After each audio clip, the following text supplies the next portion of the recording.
Moi, ce que je trouve souhaitable, c'est qu'il n'y ait plus un seul Français qui vive sous le seuil de pauvreté. Ce que je trouve souhaitable, c'est que les gens arrêtent de souffrir, arrêtent de galérer pendant que plein d'autres s'en mettent plein les poches. En France, il y a 5 personnes qui possèdent autant que 27 millions de Français. Et ça, c'est insupportable. Donc, il va falloir trouver les solutions. L'une de ces solutions, c'est qu'un Premier ministre du nouveau Front Populaire soit nommé, qu'un gouvernement soit mis en place et que des mesures fortes soient prises. Je l'ai dit, le blocage des prix, l'augmentation des salaires, l'abrogation de la retraite à 64 ans. C'est ce à quoi nous, députés insoumis du nouveau Front Populaire, nous allons travailler, nous l'espérons, dans les tout prochains jours et les toutes prochaines semaines. Non, même si j'ai une pensée pour ceux qui n'ont pas été élus, une grande pensée d'ailleurs, souvent battue par l'extrême droite. Et puis évidemment, c'est une joie aussi de voir des camarades nouvellement élus qui n'étaient pas avec nous. Voilà, je vois Gabriel. Ah bah allez-y alors. Voilà, je vais aller les voir avec grand plaisir, les féliciter parce que je les ai pas. Je suis venue les soutenir pour certains pendant la campagne, le dernier tour, entre le premier et le second, comme j'étais déjà élue. Et là, je les vois élus, donc c'est vraiment des camarades, voilà, certains que je connais depuis un bail, donc voilà, c'est chouette. Voilà, donc c'est parti.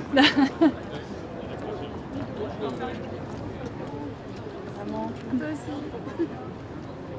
Bonjour. Bonjour, ça va? Ça va et toi? Ça va. Félicitations. Félicitations.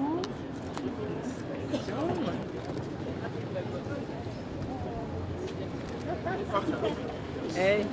Alors moi je veux savoir comment ça a voté. À Caudebec, les élèves. Est-ce que ça a bien voté là? On a fait le c'est vraiment en tête, mais ça. et on va trouver une solution. Sandrine, nouvelle députée insoumise de l'Isère. On va te faire la bise. Alma. Alors ça a été Bienvenue. une grande joie. Effectivement. Ça a été une grande joie de Ce n'est que le début. Félicitations. Merci. Salut. On a réussi à le dénoncer, le mec d'Horizon. Ça nous a pris du temps. Ils ont voulu nous demander des trucs. Oui. J'ai tapé à Grenoble. Ouais. Allez, deux massifs, non? Oui, tout à fait. Alors, T'as la Chartreuse et les Vercors. on est rive droite en fait. Rive gauche, c'est Saint-Germain, Saint-Julian-Tunnel, une grande partie. Ah oui. On va faire un... Je pense que sous cette nouvelle mandature, il faut qu'on exploite davantage la question des spécialités locales.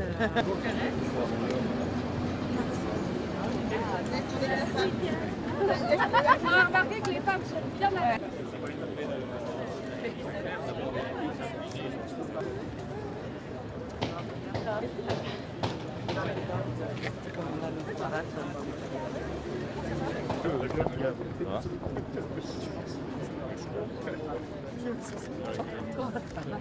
Excusez-moi. Oui, pardon, j'ai une idée.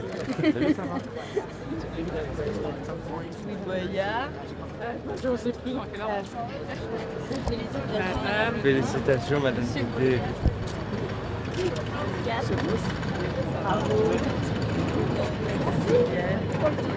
Ça va?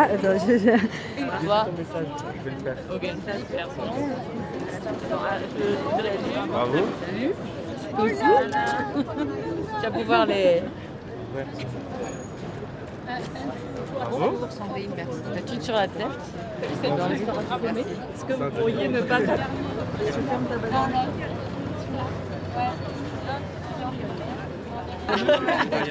C'est pas la plus belle, hein, parce que... Enfin, quoi que...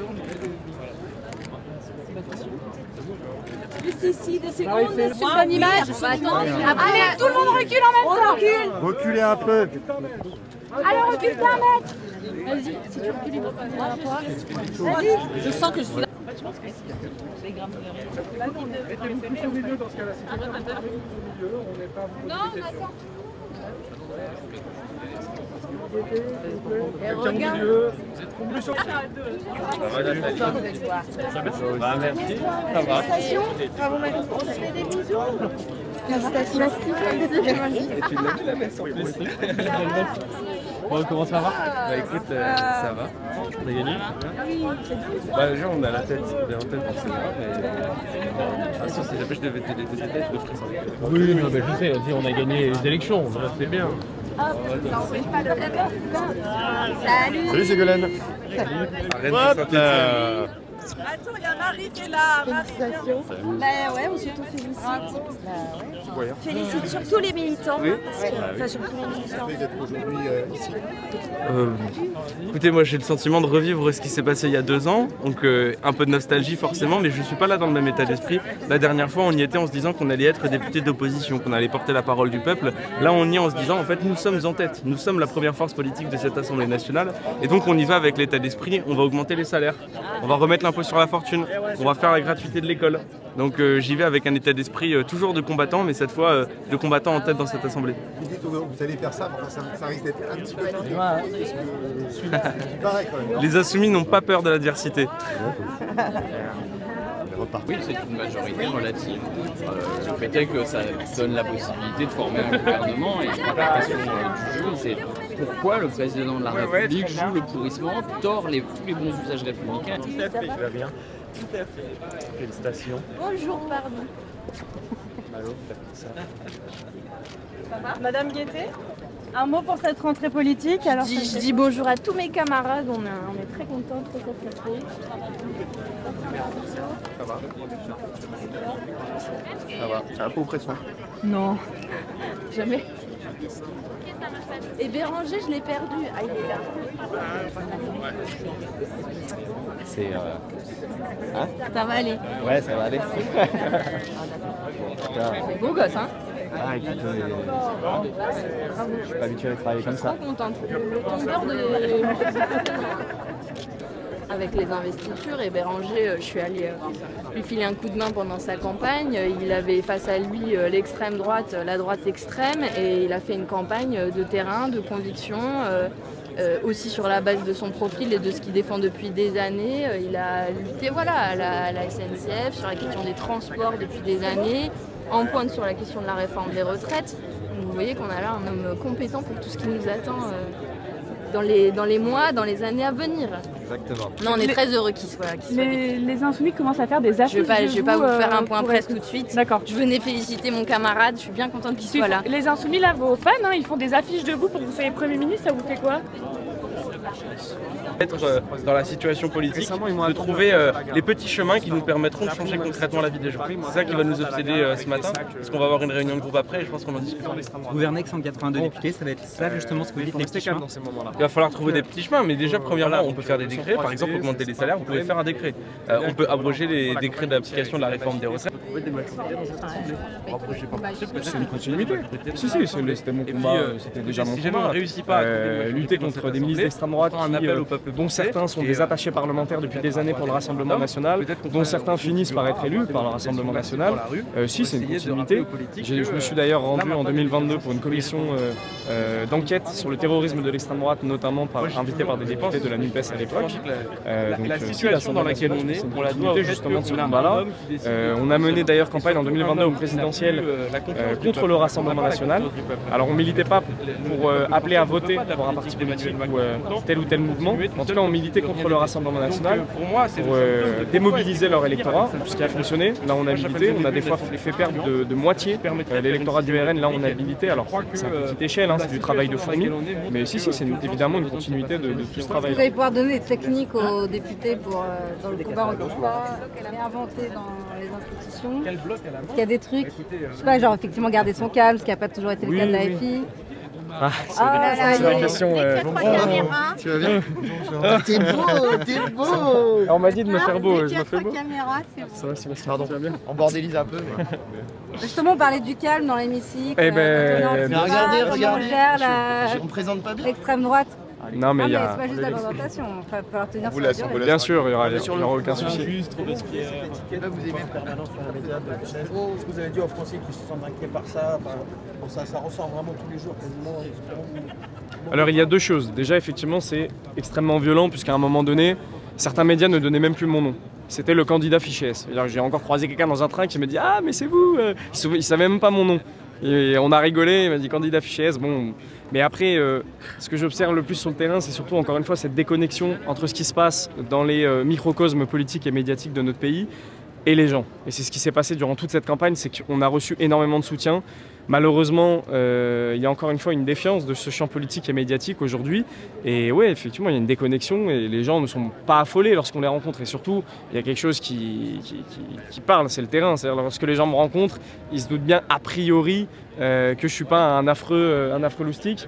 Et surtout, c'est ce trouble semé par cette fichesse. En réalité, du coup, je me suis un peu plus renseigné en détail. J'ai notamment regardé la commission du Sénat qui parle de cette fichesse. Force est de constater que c'est le flou absolu. C'est-à-dire qu'un policier anonyme peut poser une fichesse. Il ne relève absolument pas de la dangerosité d'un individu. Il y a 18 stades dans une fichesse, c'est-à-dire que ça peut aller du terroriste jusqu'au militant activiste. Moi, je me doute que c'est plutôt pour mon militantisme que je suis fiché, bien évidemment. Et ça relève encore une fois d'une dérive autoritaire de l'État. En 2018, on a eu des lycéens qui ont été fichés S pour avoir occupé un lycée, pour avoir fait une assemblée générale dans un lycée. Et la plupart étaient mineurs. À mon avis, ce n'est pas le plus grand danger pour l'État aujourd'hui. Et pour autant, ils ont tous été fichés S et notamment, ils s'étaient fait recaler pour un voyage en Italie. C'est là qu'ils ont appris qu'ils étaient fichés S. Je tiens à rappeler qu'on n'est pas censé être au courant. Et surtout, la plus grande difficulté que j'ai eue, vis-à-vis notamment des médias, lorsque j'étais interrogé sur ce sujet, c'est que je ne peux pas me défendre. Parce que je ne sais même pas quelle est la nature de ces fichesses, je ne sais même pas quand elles ont été prononcées, je ne sais même pas si elles sont encore actives, puisque tout simplement on ne peut pas avoir accès au dossier. Et même les médias ne peuvent pas y avoir accès, si ce n'est des sources policières. Ce qui est grave aussi, encore une fois, parce que normalement c'est censé rester confidentiel. Donc encore une fois, c'est ultra flou, ça m'a collé une étiquette difficile aussi à vivre pour mon entourage, ma famille, vous imaginez bien, ils découvrent ça. Même moi quand je lisais certains articles, je me disais oula, c'est qui celui-là? Même moi j'avais peur du personnage qu'on me présentait. Mais voilà, encore une fois, la réalité du terrain. Et très rapidement, on va prouver par ce qu'on a toujours été, par nos actions, par notre droiture, notre discipline, notre volonté politique, qu'on est bien éloigné de cette fameuse fiche S. Voilà. Comment vous voyez votre rôle de député là, dans les jours à venir? Et ben, ça va être déjà de s'installer collectivement, parce qu'il y a une unité qui a été portée dès le départ à l'annonce de cette dissolution, unité qu'on a souhaitée, qu'on a portée tout au long de nos différents combats, qu'on va continuer à porter, parce que là, on le sait, il peut y avoir des divergences politiques sérieuses entre les différentes organisations qui composent ce mouvement populaire, mais je pense que chacun et chacune a conscience de l'enjeu, et notamment de l'enjeu qu'a suscité ce nouvel espoir qu'est le nouveau Front populaire, et de l'enjeu du coup au parti à respecter ce programme, à vouloir l'appliquer, et encore une fois dans les meilleurs délais possibles, et surtout dans l'accord avec l'ensemble des organisations qui composent ce front unitaire. Gouverner avec 180. Félicitations, monsieur le député. Ça va? Bravo, franchement bravo. Magnifique. Bon, c'était chouette, les gens étaient contents à Avignon. C'était la fête, pas partout, mais... Gouverner avec 182 députés, ça va être des compromis, vous l'imaginez ça? Compromis, je dirais pas ça. Je dirais qu'on va travailler avec intelligence. Par contre, moi je souhaite qu'on ne fasse pas de compromis sur ce programme. En tout cas, au moins entre nous à gauche, il n'y a pas de compromis sur ce programme parce que c'est ce pourquoi nous avons été élus et c'est ce pourquoi, encore une fois, il y a une dynamique encore à gauche, il y a une dynamique et un espoir de cette unité-là. Moi, je ne trahirai jamais ces engagements et notamment de la construction de l'unité. Je sais que c'est pas facile. Je sais que des fois, il y a aussi des batailles d'ego, certaines fois entre certaines organisations, certains élus, certaines personnalités politiques. Et nous, il va falloir dépasser tout ça. Et en tout cas, je m'y engagerai dès aujourd'hui, dès demain et après-demain. Et je construirai systématiquement, même avec des gens qui des fois ont pu être un peu je dirais interrogé par mon investiture et ma candidature. Je vais retendre des mains systématiquement et je serai amené à discuter avec... S'il n'y a pas de compromis, il y aura des 49.3, il y aura des décrets, ça va être des passages... Je l'espère pas, j'espère qu'on va un maximum réussir à reposer les cadres démocratiques parce qu'on est dans l'institution la plus démocratique de notre pays aujourd'hui et j'espère qu'on va réussir justement à réimposer un cadre démocratique dans une situation politique où on sait c'est tendu. C'est tendu avec trois groupes, certes on a une majorité mais très relative, trois groupes qui sont c'est très serré. Il va falloir qu'on compose encore une fois de la façon la plus démocratique possible. Il va falloir aller chercher ça. Ça va pas être évident parce qu'on a bien vu que notamment notre président de la République Emmanuel Macron a sans cesse cherché à casser ces outils démocratiques en utilisant d'autres outils de la Constitution. Donc voilà, on va faire face à ça et surtout au Rassemblement national qui va tenter systématiquement de jouer dans la provocation, tenter de rendre les débats plus houleux, etc. Donc nous, il va falloir qu'on assure de ce point de vue-là aussi. Voilà, faudrait qu'on fasse comme ça, faudrait qu'on fasse une ligne ici. Là, regardez. Monsieur Cadal. C'est le télégramme, ça, hein. On a compris.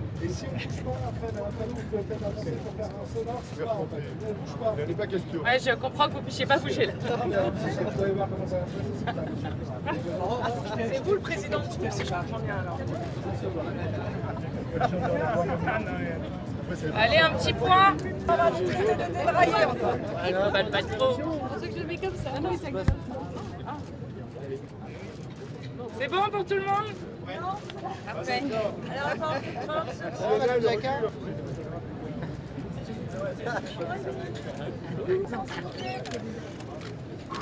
Bon, le silence du président de la République, ça vous inquiète pas?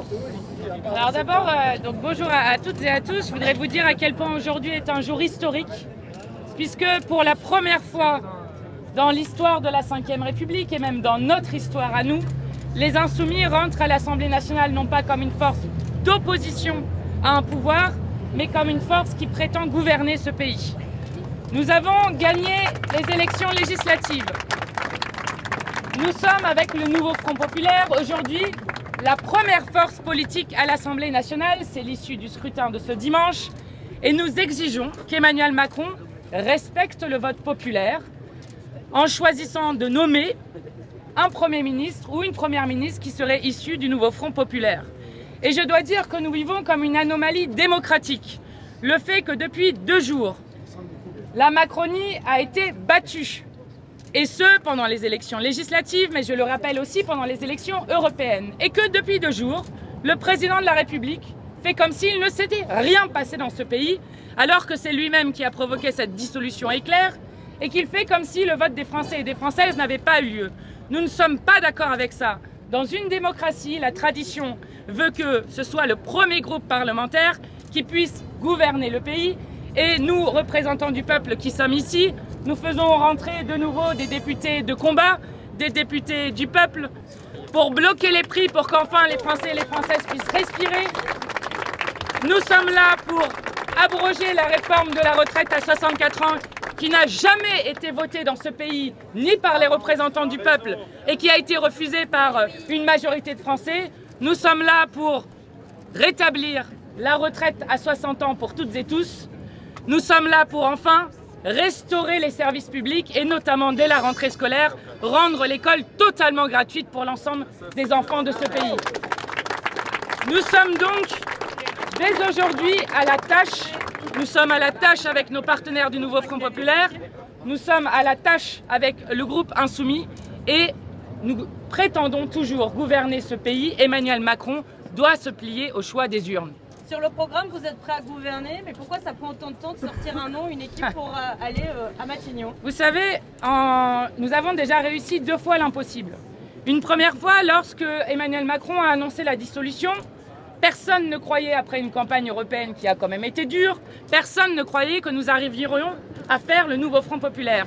Nous avons créé en 4 jours un programme qui s'appelle le contrat de législature qui lie tous les députés du nouveau Front Populaire entre eux, sur un programme de rupture. C'est ce que le peuple français a choisi par son vote. Et avec un accord, ce n'est que la 2e fois que ça arrive, puisque la première fois c'était avec la NUPES, un accord dès le premier tour avec des candidatures uniques partout dans le pays. Voilà ce que nous avons réussi à faire en 4 jours seulement. Puis nous réussissons une 2e fois l'impossible. C'était il y a seulement 2 jours, ce que certains et certaines cherchent déjà à effacer, la victoire du nouveau Front Populaire, alors que tous les sondages partout prédisaient que le Rassemblement national serait la première force à l'Assemblée. Non seulement ils ne sont pas la première force à l'Assemblée, mais ils sont la 3e force à l'Assemblée nationale. Nous avons donc empêché, par une mobilisation populaire absolument exceptionnelle, que l'extrême droite ait une majorité dans ce pays. Mais l'autre choix très clair qui a été fait aussi, c'est de tourner la page de la Macronie et de ce monde de malheur. Donc excusez-nous d'avoir besoin d'un peu de travail parce que nous sommes en train de parler de quelque chose de sérieux. Nous voulons gouverner ce pays. Nous ne sommes pas en train de dire que nous ferions une animation d'une colonie ou je ne sais quoi. Nous voulons gouverner ce pays. Donc nous sommes en train de travailler sérieusement avec les partenaires du nouveau Front Populaire pour effectivement dire qui serait le candidat ou la candidate à la primature, mais aussi construire une équipe gouvernementale pour pouvoir mettre à bien notre programme, rien que le programme, tout le programme. Qu'est-ce qui prend du temps? C'est que le rapport de force il a été rééquilibré? Mais c'est insupportable. Je vous parlais d'une anomalie démocratique tout à l'heure.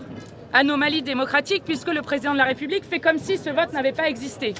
C'est lui qui a choisi de dissoudre juste avant les Jeux Olympiques. Et donc, on ne peut pas utiliser ensuite l'excuse des Jeux Olympiques pour expliquer qu'il ne pourrait pas avoir de nouveau gouvernement. Il n'est pas normal que le président de la République ait refusé la démission de M. Attal. M. Attal a été battu 3 fois aux élections, il doit donc s'en aller. Et Emmanuel Macron doit se plier à la volonté populaire et à la démocratie. Et donc, d'ici la fin de la semaine, nous l'avons dit, nous proposerons une équipe gouvernementale et Emmanuel Macron devra se plier au vote qu'il a lui-même demandé avec sa majorité. Ce qui est difficile, c'est que le rapport de force s'est rééquilibré au sein de ce qu'était la NUPES et aujourd'hui le Nouveau Front Populaire. En gros, est-ce que les socialistes, ils empêchent un petit peu plus les discussions? Non, personne n'empêche les discussions, juste nous faisons des discussions sérieuses. Et moi, je dois dire que je me réjouis aujourd'hui que les différentes composantes du Nouveau Front Populaire aient non seulement grandi, mais aient en plus permis que nous soyons la première force politique de l'Assemblée nationale. Et je dois dire que les Insoumis ont joué un rôle tout particulier dans la création de ce Nouveau Front Populaire, puisque je le rappelle, nous avons donné 100 circonscriptions pour que puisse se faire cette coalition, qui est d'ailleurs non pas une coalition juste de mouvements ou de partis politiques, mais qui compte, fait historique, le soutien, l'appel de la CGT à voter pour les candidatures du Nouveau Front Populaire, le soutien du planning familial qui lui aussi a appelé à voter pour les candidatures du Nouveau Front Populaire, de la Confédération Paysanne, de la FSU. Donc tout cela doit continuer d'abord avec un gouvernement du Nouveau Front Populaire, mais aussi avec une mobilisation populaire très ample pour aller arracher les droits que les Français demandent. Nous sommes la 7e puissance économique au monde. Les gens ont droit de vivre en dignité.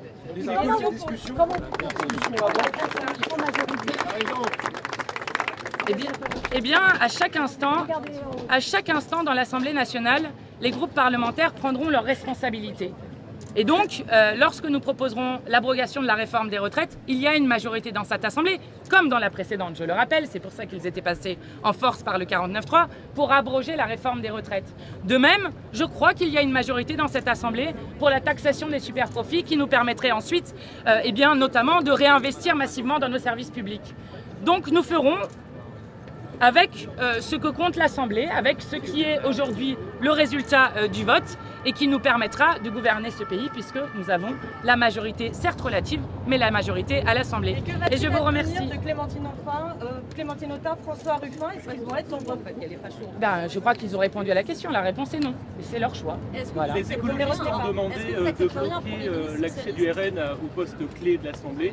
Est-ce que c'est une position que vous partagez? Oui, je crois que c'est une bonne idée. Vous remarquerez qu'au Parlement européen, pourtant il y a beaucoup d'eurodéputés d'extrême droite et on ne leur fait accéder à aucun poste à responsabilité. Je rappelle que la dernière fois, il y a 2 ans, ce sont les macronistes qui avaient voté pour des vice-présidences du Rassemblement national et qu'à chaque fois qu'on leur donne des postes, on les fait monter en compétences. Et donc je crois que oui, il est important. Vous savez, ils seront représentés à l'Assemblée puisqu'ils ont les députés, donc les votes seront représentés, mais qu'il est important qu'il n'ait pas les postes à responsabilité. Je vous remercie. Un Premier ministre socialiste, c'est ici.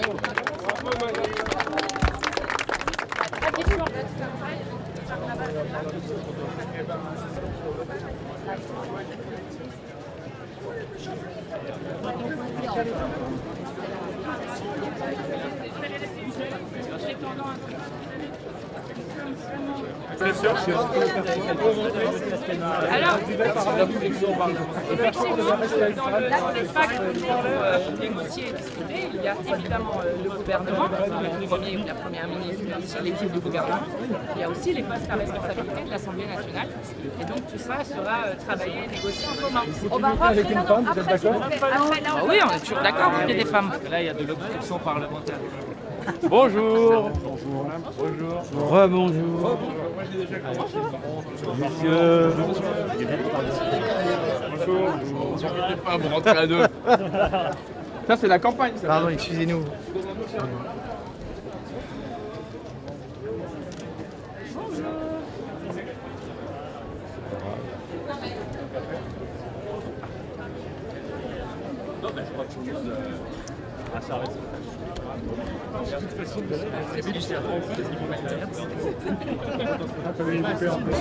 Faut que tu sois plus proche de moi, Gisèle. Il y a des champs. Faut que tu sois plus proche de moi. journée. Bonjour. Moi, je suis déjà passée tout à l'heure. Oui. Allez-y, vous pouvez passer. Allez-y, les collaborateurs.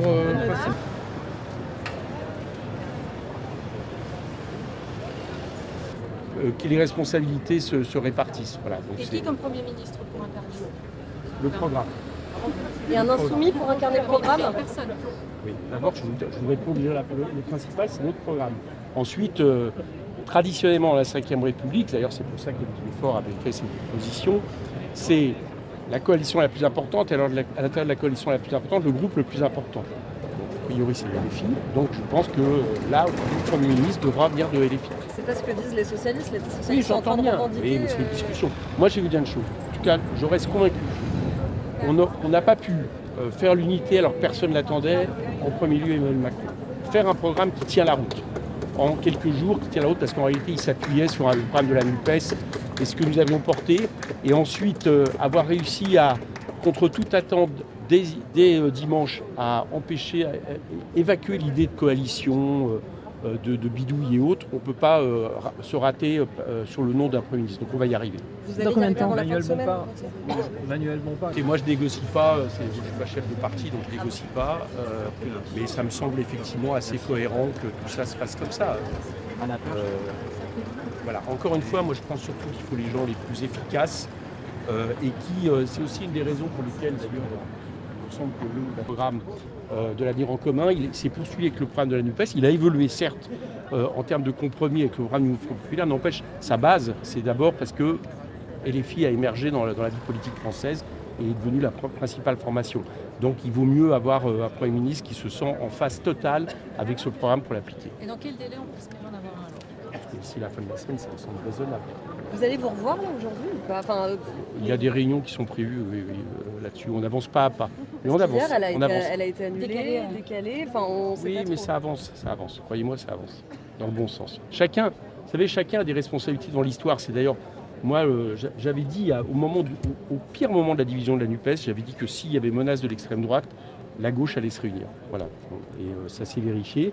Et de la même manière qu'elle a été responsable devant l'histoire et devant les Français, je pense qu'elle sera responsable pour former un gouvernement. Après, on verra bien si M. Macron est responsable, mais ça, c'est une autre histoire. Et pourtant, on est passé de 88 députés du Rassemblement national à 143 aujourd'hui. Comment vous l'expliquez? Allez demander à M. Macron comment il s'est débrouillé alors qu'il était censé faire barrage, proposer des lois qui, pour une part, recyclaient le programme du Rassemblement national, dont la préférence nationale, utiliser parfois les mots du Rassemblement national, banaliser le Rassemblement national avec ce stupide Mini qui nous a coûté, nous, dans les urnes, au moins une quinzaine de députés, et leur a permis d'avoir une quinzaine de députés en plus, parce qu'on sait que le report ne s'est pas aussi bien fait dans le sens de l'électorat macroniste vers nous que du nôtre dans l'autre sens. Donc voilà, je pense qu'il est largement responsable de la montée du Rassemblement national depuis 2 ans, et il est temps qu'on arrive pour inverser les choses. Mais pas de remise en question de votre côté?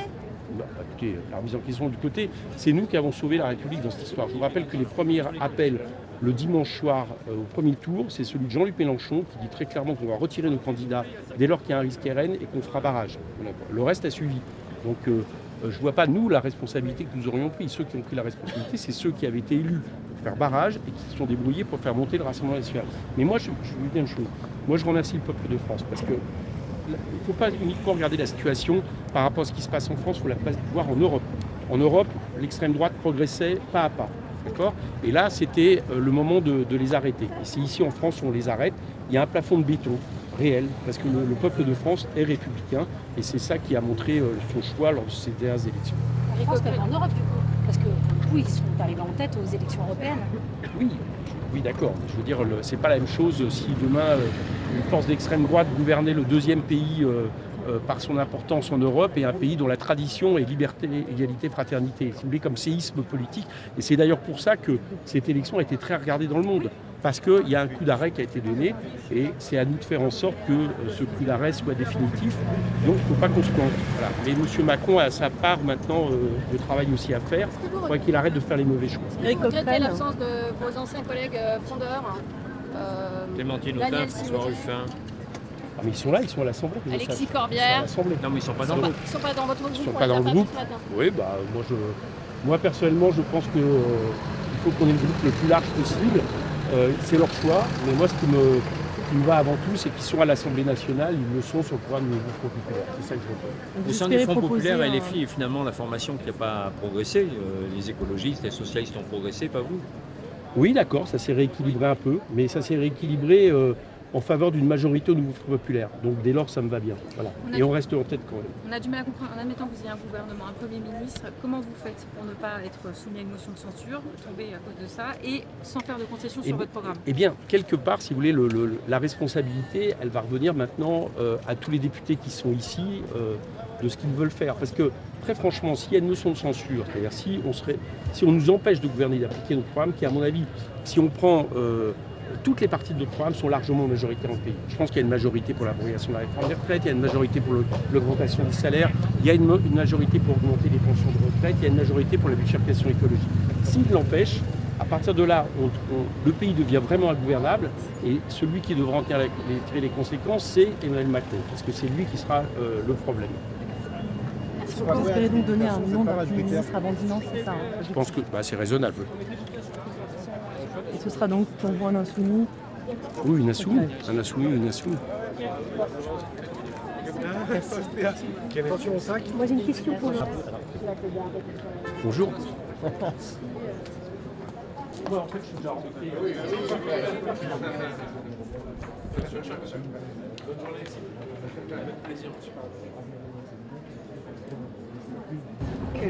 Que certaines personnes qui vont être tentées de faire le chant des sirènes d'Emmanuel Macron, c'est-à-dire de vouloir diviser le nouveau Front populaire en excluant la France insoumise, ça c'est grossier comme manœuvre. Ça veut dire que vous pouvez vous enlever un tiers des députés du Front populaire, vous regagnez la majorité grâce à cette magouille et vous faites une politique antisociale qui fera que le Rassemblement national en 2027 gagnera. Donc pour la faire courte, c'est ça qui va se passer si le nouveau Front populaire ne reste pas uni. Donc ces prochaines heures sont absolument décisives et nous pouvons gouverner. Et je vous dis, notre programme est l'antidote à la montée de l'extrême droite en France, puisque moi je le vois dans ma circonscription, que ce soit des électeurs du Rassemblement national ou des électeurs du nouveau Front populaire, ils vous disent la même chose. En fait, ils vous disent la même chose. Ils veulent augmenter, ils veulent que leur salaire augmente, que leur petite retraite augmente et que certains prix baissent. C'est tout. Et après, il y a des questions où il y a des petites tensions sur les questions de perception de la sécurité, de perception de l'immigration. Mais le principal et le gros du discours, en fait, est exactement le même, ce qui est très intéressant à comprendre.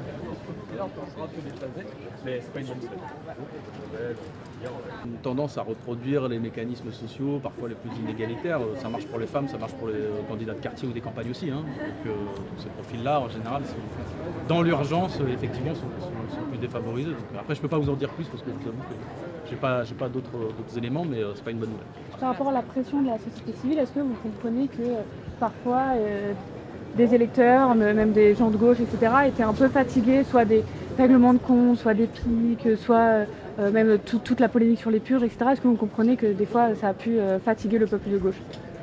Bah oui, mais je pense que le peuple de gauche il était concentré sur autre chose là, dans la période. Parce que l'objectif prioritaire du Front populaire, c'était d'éviter que le pays tombe dans les griffes de l'extrême droite. Déjà, il faut le rappeler, les électeurs de gauche, ils ont quand même été vachement responsables là-dessus. Quand on regarde d'ailleurs les reports de voix, y compris pour des candidats de La République En Marche, voilà, il y en a qui sont allés en se bouchant le nez parce que c'était pas facile, mais ils l'ont fait, ils ont fait cet effort. Je remarque que c'est pas exactement le cas pour les électeurs de La République En Marche. Hein. Les reports de voix ont été beaucoup plus faibles, ce qui nous a coûté des élections face au RN dans certaines circonscriptions. Donc ça, c'était l'objectif prioritaire. Maintenant, l'objectif qui redevient prioritaire, c'est de faire appliquer le plus possible notre programme et on est concentré là-dessus. Voilà. Pour l'instant, là, je ne vois pas de guéguerre, je ne vois pas de pique. Il y a des discussions qui sont des discussions respectueuses, qui sont des discussions animées parce qu'on est divers, mais c'est aussi une force. Voilà, je pense que c'est bien pour les électeurs de gauche de se sentir représentés par un mouvement politique qui s'appelle le Front populaire aujourd'hui, où il y a des personnes diverses, des personnalités diverses et puis des courants d'opinion qui sont un peu divers. Et l'important du Front populaire, c'est de rappeler aux gens que ce qui nous unit est quand même plus fort que ce qui nous divise. Voilà. Et les filles s'est désisté face à Darmanin, qui a ensuite été élu. Est-ce que vous comptez lui rappeler de temps en temps? C'est mon voisin. C'est mon voisin. J'habite à Roubaix, il est à Tourcoing, c'est mon voisin. C'est pas juste lui rappeler, c'est que j'ai vu les résultats à Tourcoing. Tourcoing est une ville de gauche. Voilà, c'est ça qu'il faut rappeler à Darmanin. Et sa dernière phrase, là, sa dernière saillie qu'il a sortie juste avant l'élection n'était pas top, a été très mal prise sur le terrain. Et je pense que ça serait bien que Tourcoing redevienne une ville de gauche. Voilà. Et pour la circonscription qui est un peu plus difficile parce qu'il y a des villes un peu plus marquées à droite ou RN, on verra. Et je dis ça aussi, Tourcoing a été vraiment frappé par la hausse du Rassemblement national.